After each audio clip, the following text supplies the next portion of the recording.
expensive. I needed holders for my potatoes and my onions. And when I went to look on Amazon and Walmart, they were like $30 each. So $30 for a potato holder, $30 for an onion holder. And I thought, I have some rope and I have the skill. So I made us a rope bowl today, and I'm going to walk you through how we make this so that you can make one for yourself if you want to avoid paying those high prices. I mean, it's bad enough potatoes are through the roof at this point, right? All right, so let's stop talking and let's get sewing. Pull that free. Keep sewing.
Here's the end, and I'm going to sew it into the center.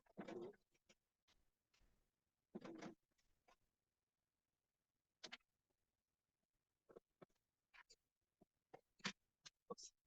I'm going to go back a little bit, and I'm going to close up that little gap right there.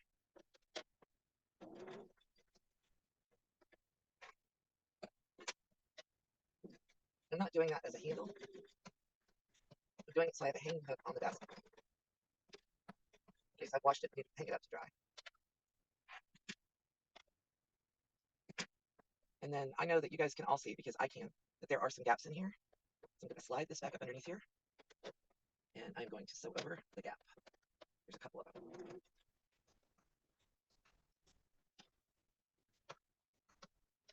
This is a utility basket, obviously. I'm doing it so I have a place to store my onions. There we go. Because things in my kitchen all need homes, or else I'm not going to be able to find them. And then right there, you can see that.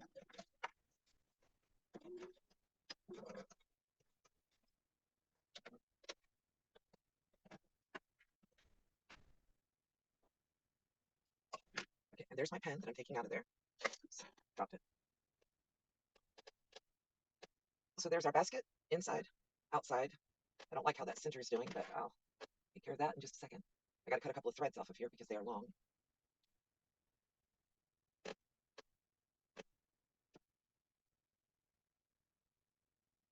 Bobbin threads, etc. Now, if you were going to go much bigger on this basket, you would want to step out at a couple of regular intervals. It's not going to let you do much except just stitch across it. And do your gaps. And I could make this basket taller if that's what I wanted to do. But I just want it big enough to hold like a 3-pound bag of onions at a time. So I don't need it to be gigantic. Guys, so we've got our onion basket done. Okay, guys, so we've got our onion basket done. There it is inside. I used variegated thread, and I know it's not the most beautiful thing. I didn't put any fabric in here wrapped around the rope or anything. I just need a simple onion basket to hold my onions on my counter. And I need something that is ventilated and has some room for me to be able to move it around. And I needed it basically a specific size. So this is about 8 inches across. I did a 6-inch base for it, which you could stop there and make it a trivet for a pan. But then I started lifting mine up a little bit at the sides and was fairly consistent in how much I lifted. And now I've got a nice little bowl that I can put my onions in. Thank you for watching. You guys have a great day. Bye bye.